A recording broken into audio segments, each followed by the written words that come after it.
What's good, Atlanta? This is the Blog and Dirty Podcast, where Dirty Bird is the word if you haven't heard. I'm your host, John Buhler, lead writer, fanside.com. Got an action-packed show for you guys here on a rainy afternoon here in, I guess, Buckhead in Atlanta on a Wednesday.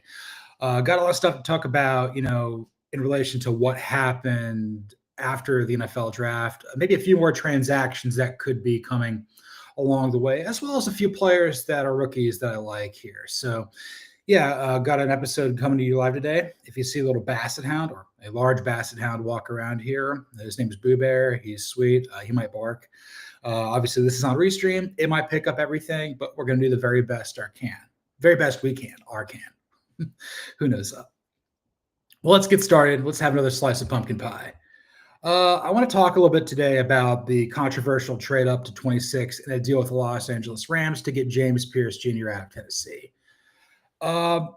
People across the NFL have been, it's like right in the middle. People love this or people hate this. I think that some people have looked at this trade. Basically, what the Falcons had to give up for James Pearce Jr. to get back into the first round was a lot. It was what I would define as a gross premium. Some people will say they weren't playing good, draft pick math here, if you will, in this pick. But you also have to remember that Atlanta felt totally comfortable taking James Pearce Jr. out of Tennessee, number 15. Just the fact that Jalen Walker fell into their lap, that was too good to be true. They had to go get him. Honestly, like if we would have taken Pearce at 15 instead of Walker, I wouldn't have hair anymore. But I understand that this is a guy that the Falcons wanted to take at 15. It seems as though throughout much of the draft process that Atlanta at the very end was either going to take Pearce or Mike Green out of Marshall at 15. Mike Green went much later in the draft. I think he went in the 50s. I forget where he ended up. Again, I'm still trying to learn where everybody is. Coming off of vacation for a week after the NFL draft, I've got plenty of time to figure out where all the rookies are playing and whatnot. But I think that it just kind of goes to show that the players that Atlanta wanted at 15 were valued at 26 and valued in the 50s. So maybe trading back would have been a possibility. But again, when have the Falcons ever done that in my lifetime? They always trade up. And I talked about this last week or on Friday. When you trade up for a guy, and I think for a team like the Falcons that can be incredibly hit or miss in the draft, it's good to trade up because I think it hones in your focus. It's kind of like, like in baseball, like I'm about to, go up to the plate. I'm on deck. I'm a pinch hitter. I gotta lock in. I gotta be ready to go. Or, I'm warming up in the bullpen. I'm about to go out there. Kind of hearing your number called and moving up in the draft board hones in your focus. It's like, okay, we know what we're doing here. We're very engaged in the draft right now. Whereas trading back, it doesn't necessarily give off that impression, although you may be more locked in than you give off. Hence why a lot of teams trade back have a lot of success because they find diamonds in the rough. We'll talk about that here in a second. But some teams are like, I can't believe the Falcons traded this much. But there's other people out there. It seems as though North Carolina head coach Bill Belichick is a big fan of the Falcons doing this. Max Crosby, star edge rusher for the Raiders, is a big fan. Again, like these guys are not tied to the Falcons in any way, shape, or form, but it seems as though the coaches and the players like, oh, this James Pearce Jr. guy, this is a dude. This is a guy that, has some growing up to do, was not always the most locked-in player at Tennessee, but you have to remember, around this time last year, this guy was a consensus top 5 pick. Then again, so was Quinn Ewers, and he went in the 7th round of the Dolphins. So a lot can change over the course of 1 year. But I like this because this is a topic that I think we can have a lot of discussions about now into the offseason and for maybe years to come. Eventually, we will know one day if it was worthwhile to trade up. Again, like a couple weeks ago, when Julio Jones retired, I was like, that's a lot to trade up in the 20s to go get a wide receiver at number 6.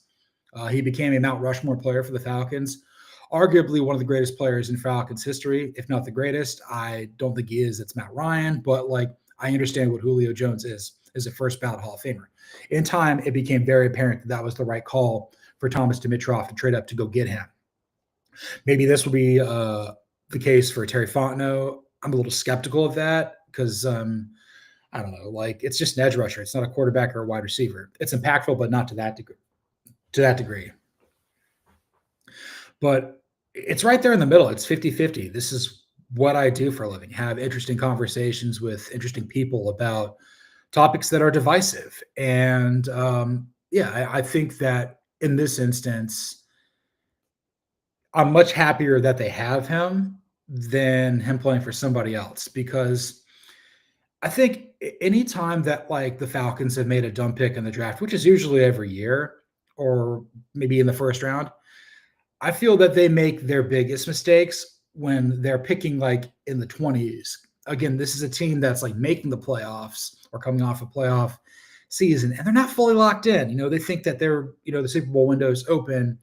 They're more inclined to pick up the right pieces in free agency rather than complement the roster in the draft, and they miss. This is how you end up with Pere Jerry over Clay Matthews III. How you end up with Tack McKinley over TJ Watt. How you end up reaching on Vic Beasley when Bud Dupree might have been your answer all along. I kind of find that like moving up into the first round, into the 26 range, like maybe that was the right call for the Falcons to be made. Again, I'm in favor of them trying to throw as much money and as many bodies at their biggest issue, which is the pass rush. You know, this is something that we've been clamoring for years. Like, please get this done. Please fix this. We need this so badly.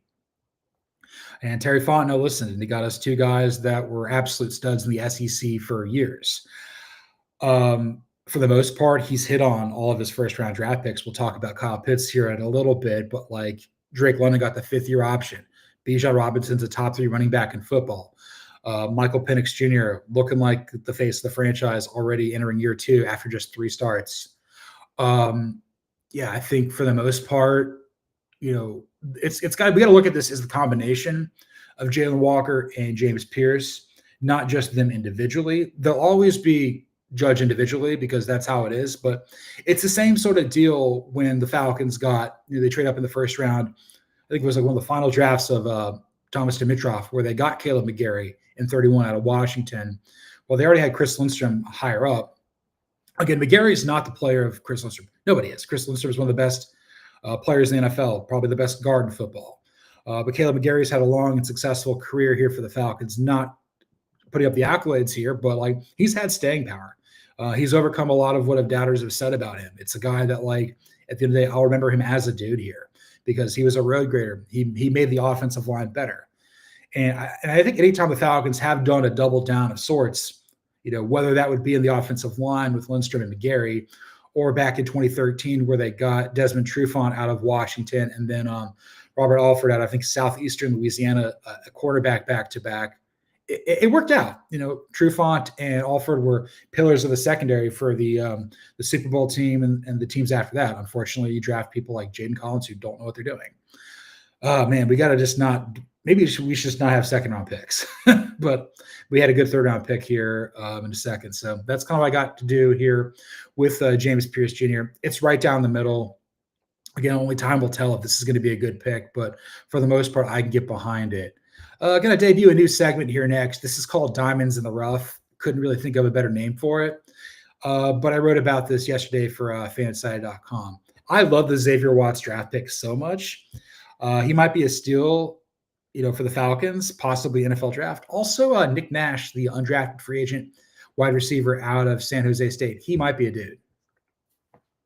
Yeah, like I'm talking and kind of reading at the same time. Hopefully there's not any mistakes, copying and posting from Google Docs into Restream. That's always tricky. But I'm going to start with this. I'm going to talk about Xavier Watts, and then I'm going to talk about Nick Nash. Xavier Watts was – everybody has this throughout the draft process. You've got your dude. Like, this is my dude. And we're not talking about first-round caliber players. Like, we're talking about guys that will come off the board in the second to fifth round, if you will.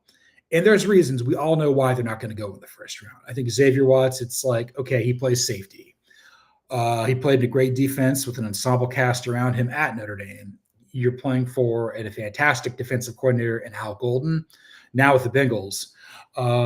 Then you're also saying like maybe he's lacks some of the physical traits. And again, like Notre Dame, one of the things that like I'll try to say this as delicately as I can. They don't always have the best athletes out on the perimeter, just with the way that like the recruiting base, the academic restrictions, where they're located, colder Catholic overtones. Just it's a different. It's hard. Like you really got to want to go to Notre Dame. That being said, Kyle Hamilton from my neck of the woods has been fantastic for Notre Dame and with the Ravens. You're looking at wide receivers. Jaden Greathouse, that guy looks like he might be a dude as well. Obviously, Notre Dame's going to be all about Jeremiah Love this fall. I'll tell you that much. It's all about Jeremiah Smith and Columbus and Jeremiah Love and South Bend. This is the Block Nitty podcast. But what I like about Watts is he checks that box that I love in a defensive back. Look, everybody loves certain positions in football. Everybody loves the quarterback. Everybody loves the edge rusher. Growing up for me, like I just have a soft spot for running backs and defensive backs. I always love defensive backs who talk a lot of smack, who make things happen. Ray Buchanan and Deion Sanders had a very profound effect on me growing up. And then obviously running back with Jamal Anderson, the original Dirty Bird. Obviously grew up loving Curtis Martin, loved growing up LaDainian Tomlinson, Marshall Faulk, Warwick Dunn. Yeah, those are my guys. But with Watts, he's a very instinctive player. I find him to be like, I'm not going to say he's going to be Troy Polamalu because there's only one Troy Polamalu, and it's Troy Polamalu. But players like Troy Polamalu, Ronnie Lott, Ed Reed, Jesse Bates III, players like that at safety, John Lynch, like they just have a knack for finding the football and making things happen. A lot of times safeties throughout the draft process get downgraded because it's like, okay, what are they actually doing?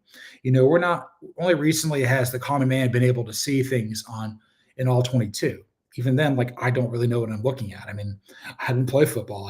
I follow it and I watch it. I kind of try to go from a very well-educated fan standpoint, so to speak.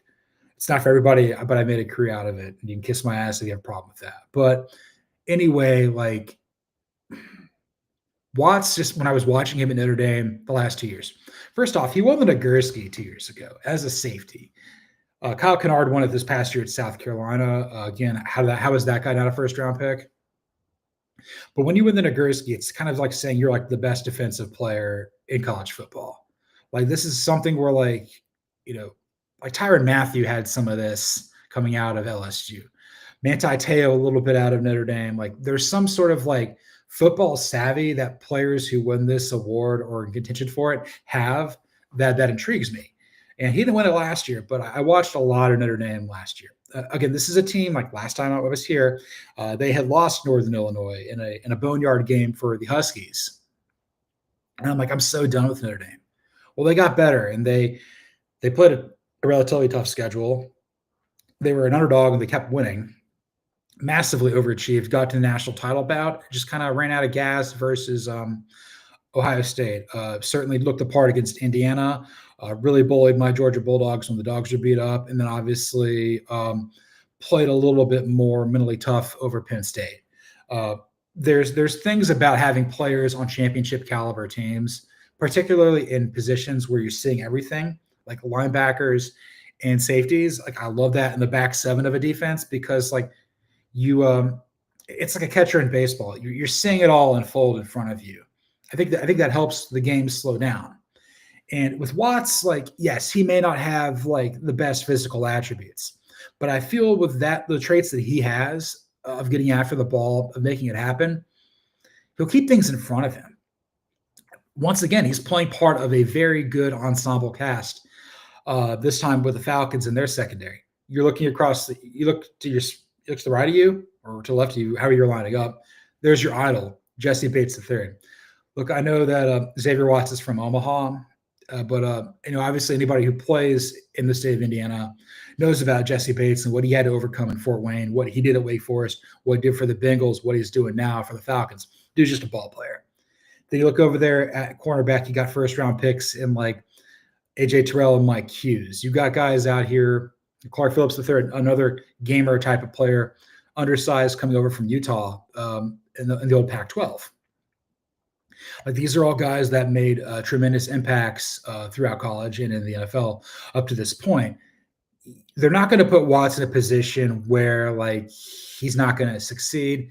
I do think he ends up replacing Justin Simmons. Again, I'll talk about that here in a segment coming up here. But they took him in the third round because they think he's going to be a starter. And on one of these shows I've done recently, remember I finished an episode with something Daniel Jeremiah of the NFL Network had to say. And he was like, this is a starter draft. This is not a draft where you're getting a lot of Pro Bowlers. You're getting starters. That's what we need. That's what we need as Falcons fans. We need starters. We don't need to have projects and some guy who just craps the bed out of fear in the second or third round. Like, no more Jalen Field, Richie Grant nonsense. Pretty much everybody outside of Drew Dalman and Kyle Pitts just did not pan out in the 21 draft. It happens. It's life. You can't hit on everything, but that's just the way she goes, Bubs. But yeah, I'm very much in favor of what Xavier Watts is going to be able to do for this team. And before I wrap up this segment, I want to talk about Nick Nash, a former quarterback at San Jose State, now wide receiver. I believe Nick Baumgartner wrote about this for The Athletic. He's like, what's the one prospect or the one undrafted free agent that's going to have a chance to succeed on all 32 teams? The player he touched on was Nick Nash. Again, this is a guy that, again, former quarterback at San Jose State, transitioned to wide receiver, kind of found immediate success. I know that this is an NFL, this is a Falcons-based podcast. I do specialize in college football, so I'm going to give a little bit more behind the curtain, maybe give you some more value here that you weren't expecting. Now, obviously, if you read my article for fansided.com about this from Tuesday, you'll understand what I'm saying.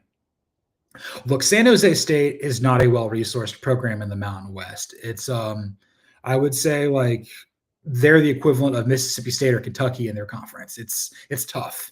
You know, the Mountain West, like the Boise States and the Fresno States reign supreme. Every league has this.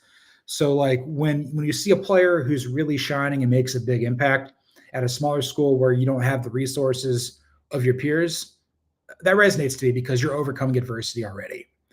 For a guy who comes in and is like, oh, I want to play quarterback. Well, you're not. You're playing wide receiver.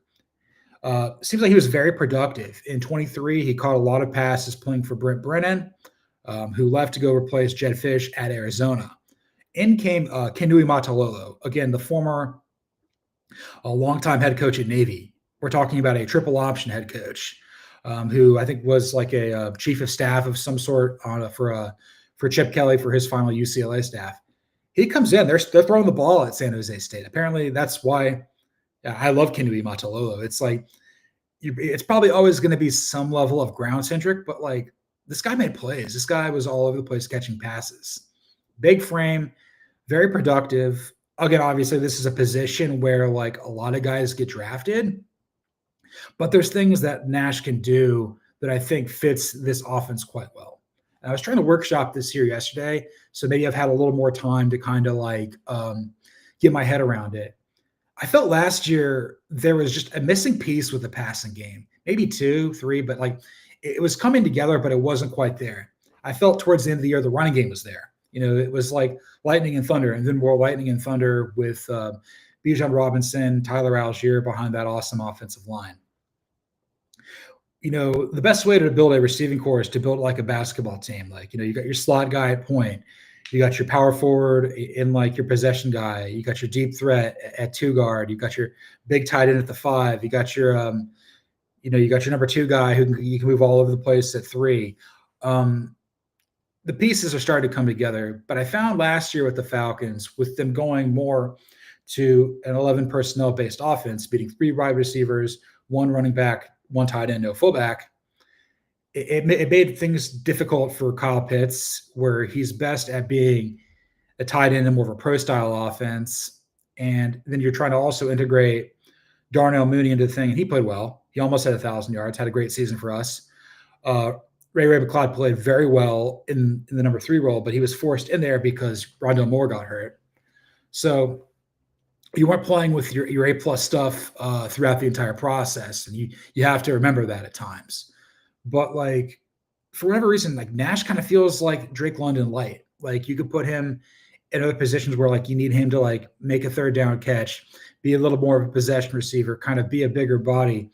Like Ray Cloud's smaller, Rondé Miller smaller, and Darnell Mooney gives off the impression that he's kind of slide of build because Drake London and Kyle Pitts are much bigger out there. But you get a guy who West Coast guy who played quarterback. Probably whenever this happens, when a guy converts from quarterback to tight end or wide receiver, I feel like they're pretty sound route runners because they understand the timing and the precision of it all.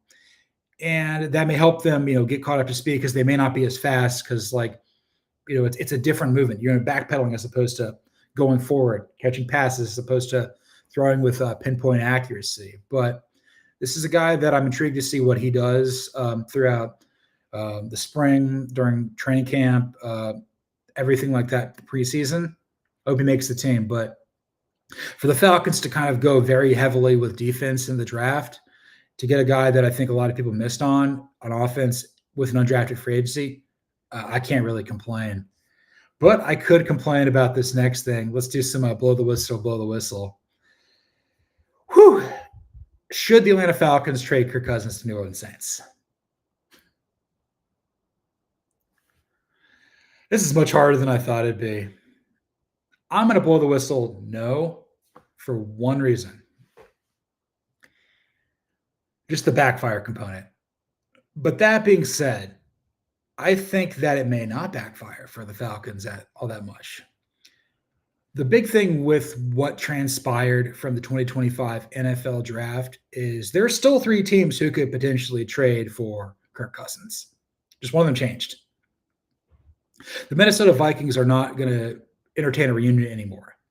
They've got J.J. McCarthy, who they believe in, which I don't, but that's fine. Biggest J.J. McCarthy hater no to make. I'd rather his name be J.J. McCarthy. Hell, I'd rather it be Taco McArthur, to be honest with you, because that guy was a businessman. Anyway, and then you go out there and you trade for Sam Howell. Again, that's a word that I struggle saying. Howell Mill. Yeah, that's tough. Having a slight Southern accent. But Sam Howell going over to the Vikings, that basically says there's just not a point for Cousins to go there. The Steelers still remain. They drafted Will Howard. It's like, okay, I like Will Howard. He's kind of like the second coming of Mason Rudolph, so I guess that could work. You'll win about 9 games anyway with Rudolph, but I think they're still trying to figure out if Aaron Rodgers wants to play. If he doesn't, then they'll probably try to trade for Cousins there in Pittsburgh. And then I would say the other team is now the Saints, because the Derek Carr of it all is so weird. It's ridiculous. Jane Slater of the NFL Network just put out this giant, massive ass tweet about what's going on with all the bullet points of Derek Carr.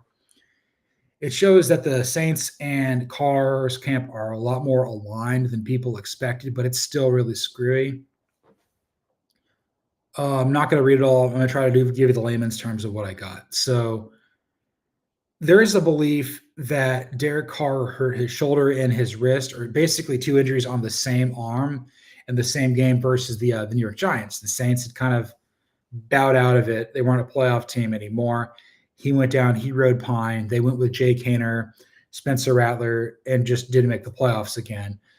But I think Carr has had surgery on this same arm, so he's a little apprehensive of having this surgery at the same body part or arm. But at this point, it's tough ass, dude. You're in your 30s. You're not going to make the same money you've been making with the Saints and the Raiders before. Do you want to keep playing or not? I hear Bear coming, so be prepared for this. Anyway, I'm looking at it from the perspective that Carr doesn't want to have surgery. The Saints are okay with that. They're okay with eating money. And they seem like they're okay with it being Spencer Rattler or Jay Kaner or Tyler Shuck, which I can't believe that guy was a 2nd-round pick. Oh, my God. Just the Christian Hackenberg of this draft doesn't make any sense. I'm totally okay with eating crow on this because I do not see this at all. But you're going into a division, or you're in the same division where you've got Baker Mayfield at the top of his game in Tampa. You've got an ascending star with Michael Penix and the Falcons. He's still scratching the door. We've got Kirk Cousins still on the Falcons, and Bryce Young with the Panthers as well. The big thing that I would say here with Carr in the Saints is like you're coming up last in every situation when it's not Carr starting. Rattler could grow into it. I'm a little bit higher on him than other people. I think he got better and matured a little bit more once he was with the South Carolina after leaving Oklahoma, but that wasn't always entirely the case here. But the idea of trading Cousins to the Saints, they could use him. Obviously, there's a lot of overlap here with Terry Fontenot used to work for the franchise. There have been players that have played for both. But there's also a better rival thing. Look, and there's two reasons why I don't think it happens. One, the Falcons can't possibly they'll drown in the amount of egg that'll go on their face if this happens. Be the biggest laughing stock in the NFL once again. We don't want that to happen. And then the other thing with the Saints is like they're going to be bad anyway. This is a team. Like, here's how I'll say this in the NFC South. I would be shocked if the Tampa Bay Buccaneers finished last, and I would be shocked if the Saints won the division. I think anything else is kind of within play. I like Atlanta a little more than Carolina, but I like Atlanta and Carolina a lot more than I think other people do. I think those two teams will be vying with Tampa for divisional supremacy. So for the Saints, with it being Kellen Moore's first year as a head coach, one of my peers finally getting his opportunity, you bring Doug Nussmeier with you, who's been with you every step of the way of your coaching career, whether that would be in Dallas, the LA Chargers, or the Eagles. You're positioning yourselves to draft Doug Nussmeier's son, Garrett, out of LSU with the first-round pick. If Garrett Nussmeier's, I feels almost like a lock to be a first-round pick. Again, there's something about his game that like it's very Justin Herbert for me, where I'm like, not quite there. But like he's of the Matthew Stafford prototype. You owe it to yourself to go draft that player. You hope it's Matthew Stafford. You hope it's not Blake Bortles, and you hope you get good Sam Darnold versus bad Justin Herbert. But the reason you don't do this is because I think Cousins wins too many games with the Saints. I think just the amount of trade capital you'd have to give up in both parties is it's too much for the Saints to give up. Falcons, it just seems like it's a little bit too screwy to do this. I'm leaning towards it probably being Pittsburgh here for Cousins. Again, the Browns are still a possibility because they don't really have any answer at quarterback. Right now, the Browns have the ageless Joe Flacco, the idea of Kenny Pickett, Shedeur Sanders, and Dylan Gabriel, which I thought was a waste to pick because Shedeur Sanders is better than Dylan Gabriel. And they also still have Deshaun Watson's contract. You know, the more the merrier. At some point, the Browns are going to find a quarterback, but we'll probably all be dead by that point. So should the Falcons trade Cousins to the New Orleans Saints? I'm going to blow the whistle no, just because I think optically it's terrible. I think the Saints would have to give up too much to get him, and the Falcons can't afford to have that much egg on their face. Plus, I think the Saints would much rather have a first-round quarterback in 2026, whether that would be Garrett Nussmeier, Cade Klubnik out of Clemson, Drew Aller out of Penn State, Lenore Sellers out of South Carolina, Sam Levitt out of Arizona State, and maybe Arch Manning out of Texas, although I think he's a 2027 draft pick. Moving on to the second half of our show, we're going to do another segment that I use on False Start all the time. Be sure to like, rate, listen, subscribe, review there. One of the segments that Cody Williams and I always do is called He Gone Eventually. And Justin Simmons, he gone eventually. So what's to come for Justin Simmons now that Xavier Watts is on the Falcons? Wrote about this for Fansided.com. It seems as though with Watts coming over that he's going to take the starting job of Simmons, or will at least take away the playing time that Simmons would occupy. And Simmons is probably just a one-year player here. Again, this is a guy that had to wait very, very, very late in the offseason last year to sign anywhere, and he ended up picking the Falcons over the Saints. He played fine, but again, like Matthew Judon, it wasn't as good as what we were hoping for. We got what we paid for. Or we paid too much for what we got. And I'll say like this, the prompt I wrote was like, this ex-Denver Broncos player is probably not going back to the Broncos. What you have to remember here with the Broncos is they also got a very talented defensive back in the draft. They drafted Jahdae Barron out of Texas, more of a cornerback. I did not like the Broncos draft at all. I thought that they needed to get Bo Nix more of a weapon. They got to do everything in their power to keep pace, to close the gap on the Chiefs. keep pace with the Chargers and not let the Raiders overtake them. I realize I'm talking a lot with my hands today. I don't really care. I just feel very festive with my hands today. But Simmons is probably not going to go back to the Broncos because it's diminishing returns. I feel his best years are behind him. More importantly, Sean Payton is the head coach who let him go after the 23 season and came to the Falcons. And if Payton really wanted to do right by Simmons, he would have probably given like a better intel to the Saints, like, hey, go get this guy. We don't want a bit of work for you. With that being said, there's two places that I think could work very well for Simmons in free agency. The first is obvious. That would be to reunite him with his former head coach, Vic Fangio, now the defensive coordinator of the Philadelphia Eagles. Kind of feels like, replacement for Darius Slay, who I think went somewhere else. I can't really remember. Simmons kind of wants to go there. This is a team that won the Super Bowl last year. I would say their Super Bowl window is wide open, probably more so than anybody. I mean, probably than anybody in the NFL. I would say probably the Chiefs, and I don't really know anybody else who's that definitively wide open right now.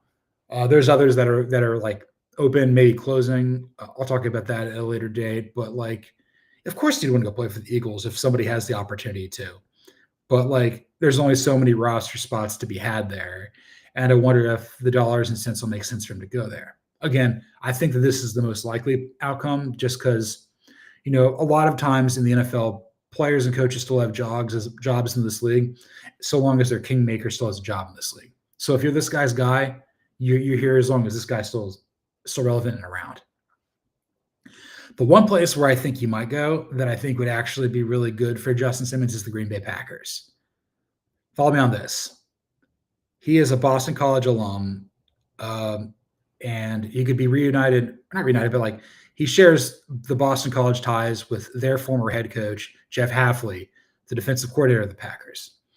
Green Bay is a team that I think is going to make the playoffs again. They might win the NFC North. I think the Lions pull back. I think the Vikings might pull back. Bears have to be better, right? I don't know. I don't really like Ben Johnson. I don't really trust Caleb Williams or anything like that's going on there.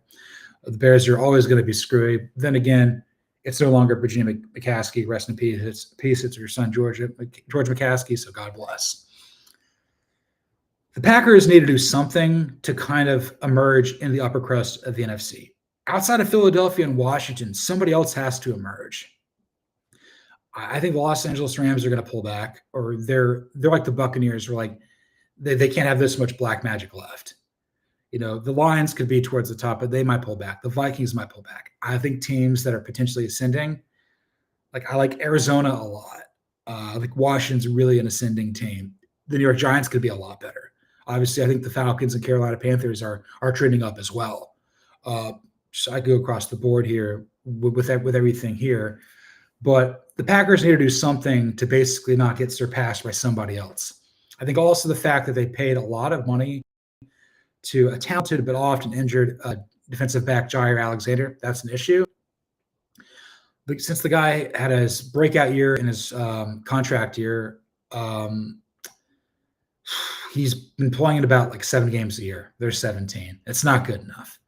They could go get a former player of theirs, Rasul Douglas, which I wrote about for fanside.com. Spent the last 2 years with the Buffalo Bills. Not as good as Alexander, but he's certainly healthier and certainly cheaper. Simmons, it's a different sort of position. It's a different sort of thing, but he's the type of player that I think would fit the ethos of what the Packers do when the Packers are good. And I think any time that the Packers have been Super Bowl caliber, they've had guys like this on defense that people have kind of overlooked and slept on. I mean, Charles Woodson was a fantastic all-time player, but it got a little weird with him with the Raiders. He had a bit of a renaissance with the Packers. He won a Super Bowl there. That's why he's one of the greatest defensive backs, greatest football players of our time. But I think Simmons potentially could go to the Packers.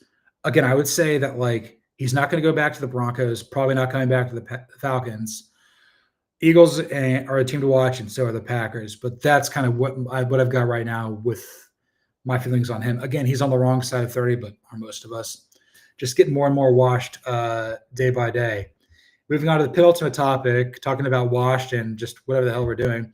Let's come to you from the highest perch in Flowery Branch. We can blame Divine Diablo for why the Falcons aren't getting a compensatory pick for Drew Dalman. Came across this on the news and everything like that. This is probably one of the, I'm gonna swear here, but like one of the credier things, if you will, regarding the Drew Dalman thing. Look, he had been hurt. Ryan Newsel had been what's serviceable or like replacement level value, just as good for a cheaper option. Look, anytime you draft somebody who's like a starter, who's a proven player, like a Drew Dalman in the 4th round, you hope you can retain him. Like that's the point. Like if you hit on your first 4 picks, like you're hoping like you're getting guys that are going to get second contracts with your team. The Bears wanted to pay a lot for him. I get it. Bless up, former friend of the show. We'll see what he does there in Chicagoland. But so this guy was a 4th round pick by the Falcons. Eventually made his way into the starting lineup. Loved playing with Jake Matthews, Chris Listron, and Caleb Gary. That was absolutely true. He loved his guys. But the thing is, the NFL gave Drew Dalman a 5th round compensatory designation for 2026.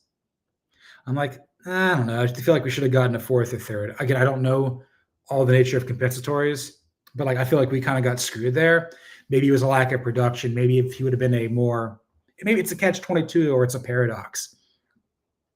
Like if he played more and Newsel didn't get to show his opportunity, maybe he would have gotten the Falcons a 3rd round compensatory pick. But in that rate, he wouldn't have been let go. He would have been extended. You get what I'm saying.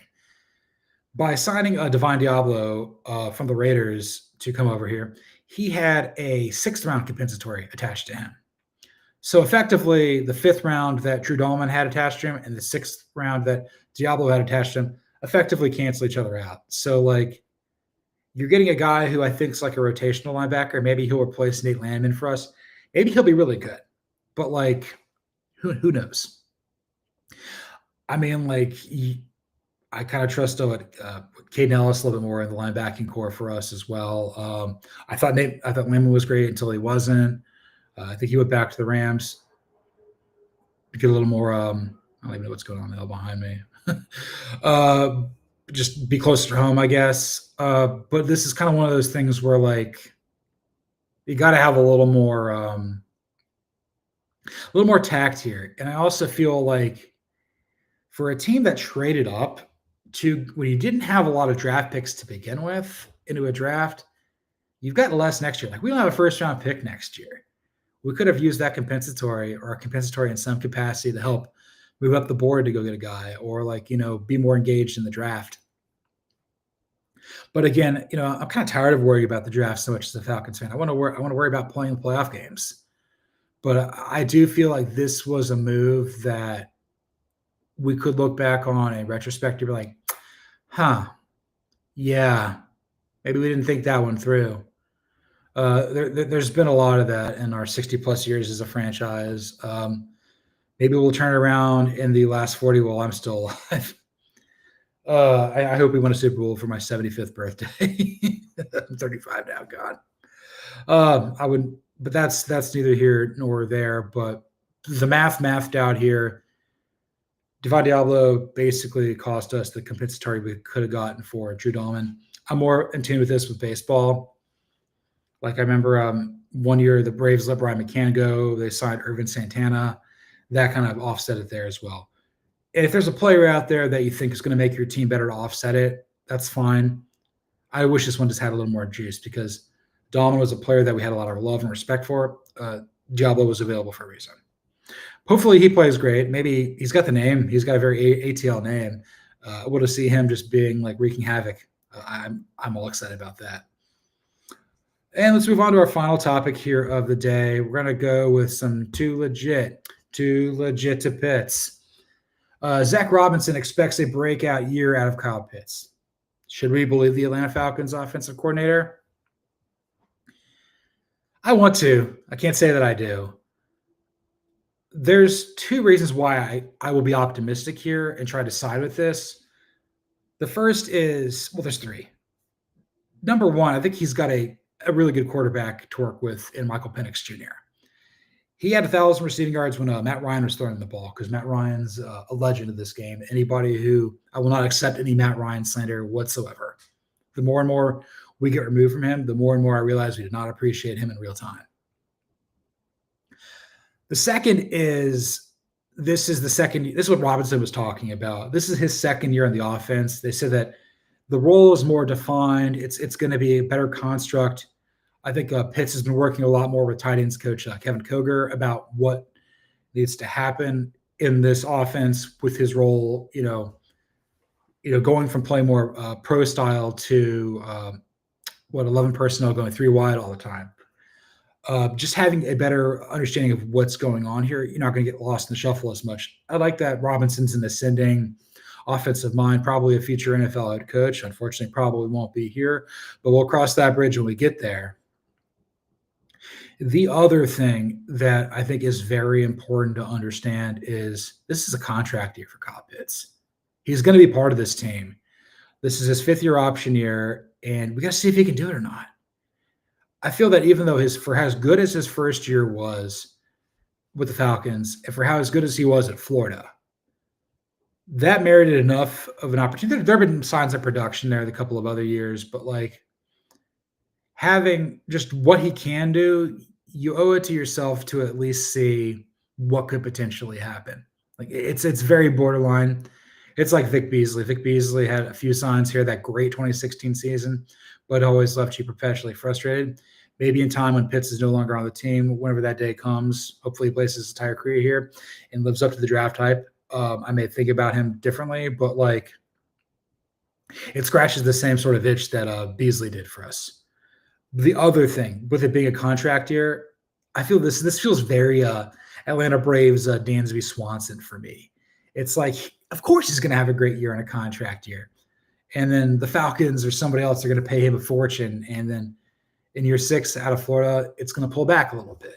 Although Swanson's he's really found his own the last couple of years. Again, a massively well thought of college player. And when the Golden Spikes out of Vanderbilt, number 1 overall pick by the Diamondbacks, got traded here for the Shelby Miller deal for the Braves, helped Atlanta win a World Series.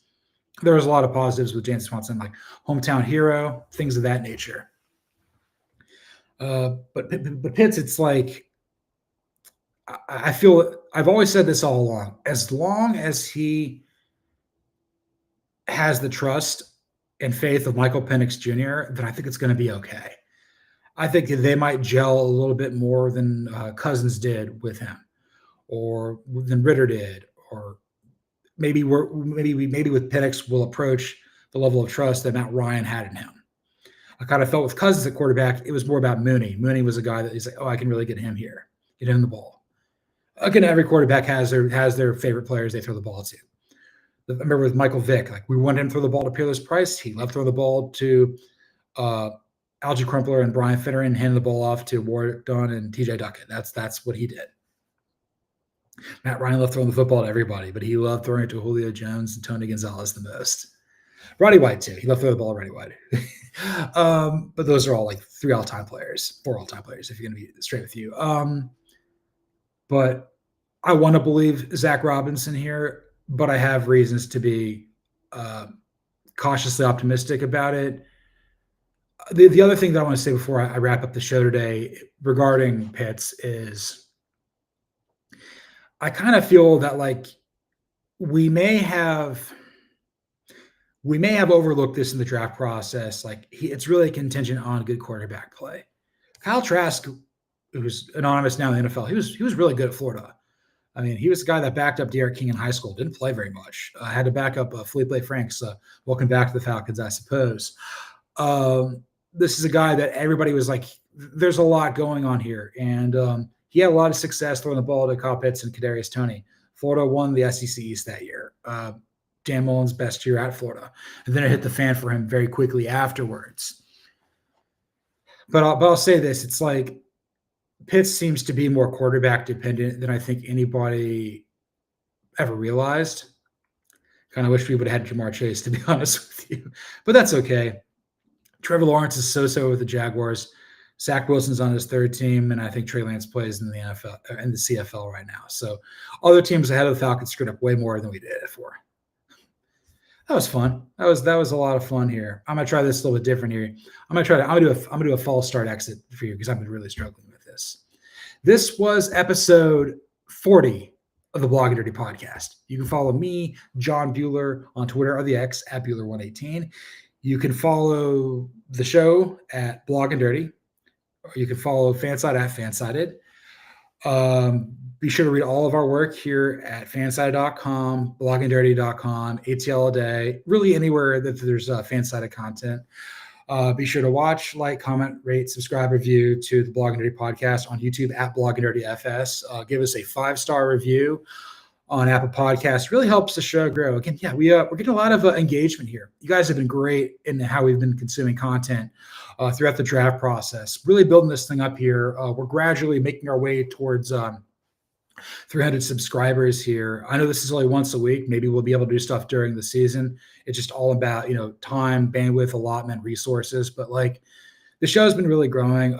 I really appreciate every single one of you allowing me to get better doing this with mostly solo hosting. I mentioned after the draft, I'll probably bring people back on here as guests.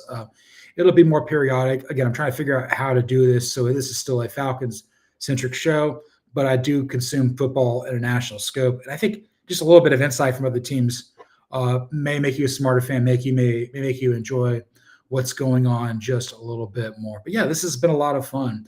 Again, I'll be back on the show again on Wednesday, same time, same place, unless something crazy happens. I think we'll be okay. Didn't get to see Boo Bear today, which is fine, but he was knocking on the door. Didn't bark. Got a really unattractive bark, really loud, really obnoxious. You know what saying. That's how it goes here on the Blog and Dirty podcast. But once again, thanks for listening. Thanks for tuning in. And this is the Blog and Dirty podcast.